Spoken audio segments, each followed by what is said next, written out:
मोहब्बत की कहानी में ये मोड़ भी आएगा, कभी सोचा ना था। जुदाई अचानक इस तरह होगी, ये गुमान भी ना था। ऐसा नहीं था कि मैं तुमसे बिल्कुल ही बेखबर थी। तुम्हारी शख्सियत का झूठ अक्सर मेरे सामने आता था, कि मुझे अंदाजा नहीं था कि तुम इतने बड़े फ्रॉड निकलोगे। अब बताओ, कॉल क्यों की है? किसी ने क्या खूब कहा है, मोहब्बत करने वाले कभी कम ना होंगे तेरी महफिल में, लेकिन हम ना होंगे। लेकिन अगर तुम चाहो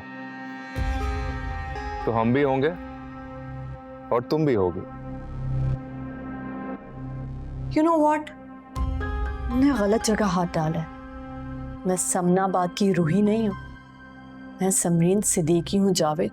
ओ वेट अ मिनट, शामिर, जो भी तुम्हारा नाम है, तैयारी पकड़ लो। तुम्हारा फाइनल एक्ट लिखा जा चुका है।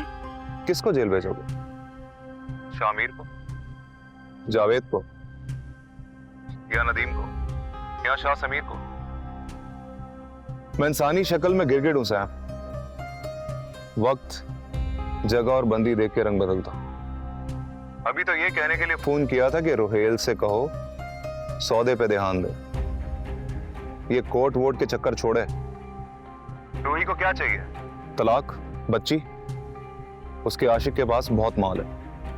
मुझ जैसे को 8-10 करोड़ रुपए दे देगा तो उससे क्या फर्क पड़ेगा? पैसे दो, सामान लो, जाके पूछो उससे जो तुम्हारे बराबर वाले कमरे में बैठा है। और सुनो, कोई चालाकी करने से पहले रूही से मेरे बारे में जरूर पूछ ले, ठीक है? Bye bye.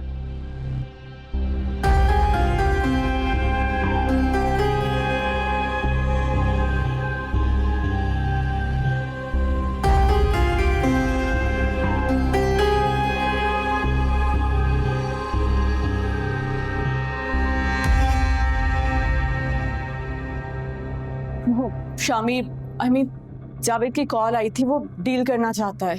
कैसी डील? रूही को तलाक और हिरा के बदले पैसे। तो उसे मुझसे बात करनी चाहिए थी। हाँ, मगर शायद मेरे थ्रू तुम तक मैसेज पहुंचाना चाह रहा था। नंबर दो उसका मुझे। बन जा रहा है, ट्राइड। अच्छा, तो इसका मतलब है उसे अंदाजा हो गया कि कोर्ट से कुछ मिलने वाला नहीं है उसे, और रूही की कंप्लेन पे अंदर भी हो सकता है और बाकी केसेस भी खुल सकते हैं। करता हूँ बात में अब्बा जान और चचान से, लेकिन एक बात तो तय है, ब्लैकमेल नहीं होंगे उससे। मेरी तो खैर है, मुझे पता है मुझे कैसे हैंडल करना है उसे। फिर रोएल, मुझे रूही की फिक्र हो रही है। जब तक मामला सेटल नहीं हो जाता उसे स्कूल जाने से मना कर दो। ठीक है, घर हम साथ जाएंगे। ठीक है।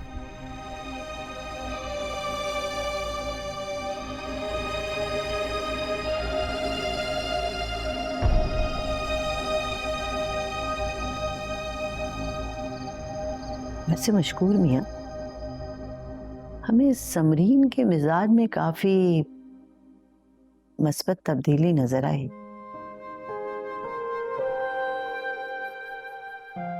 आप माने या ना माने, हमने हमेशा से एक बात कही कि अल्लाह दिल बदल देता है। आप देख लीजिए, जुबैदा जैसी औरत कह रही है कि मेरी 2 बेटियां हैं, एक नहीं।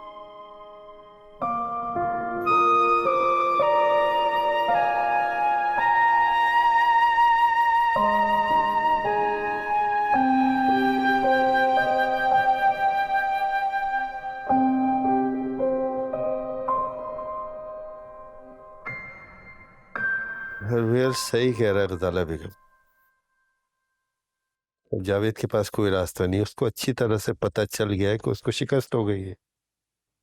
लेकिन ये जो जराइम पेशा अफराद होते हैं ना रोहेल के अब्बा, ये इतने आराम से अपनी शिकस्त तस्लीम नहीं करते।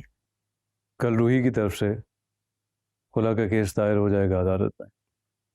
मैं चाहता हूं कि जावेद खुद आए, लेकिन अगर आउट ऑफ कोर्ट भी कोई सेटलमेंट होनी है तो वो भी वकील के थ्रू ही होगी।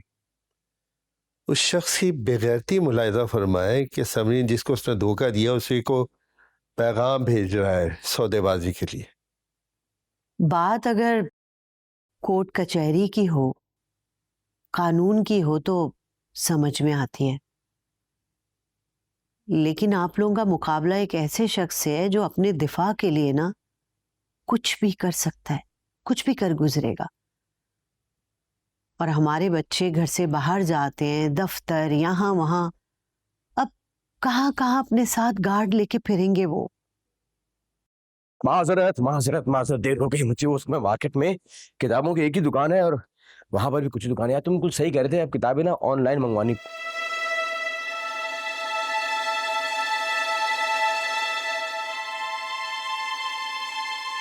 राइट। नहीं, समरी ने मुझे जावेद की फ़ोन कॉल के बारे में बताया था, तो मेरा फैसला ये है कि उस शख्स के चेहरे जितने हैं उससे कहीं ज़्यादा उसके जाल। हम लोगों को मोहतात रहना होगा। रुहेल, उस इश्तहार का क्या बना जिसमें उसकी तस्वीर छपने वाली थी? कल गौरी साहब की तरफ से वो इश्तिहार सोशल मीडिया और अखबारात में एक साथ पब्लिश किया जाएगा।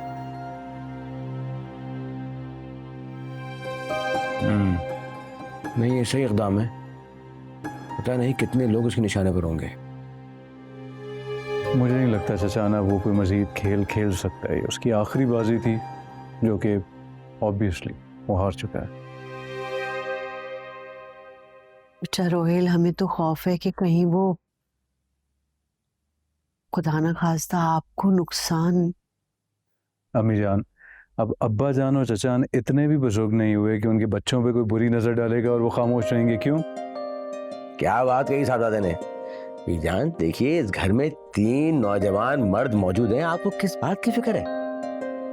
अम्मी, ये पूरा घर आपकी दुआओं के हिसार में है।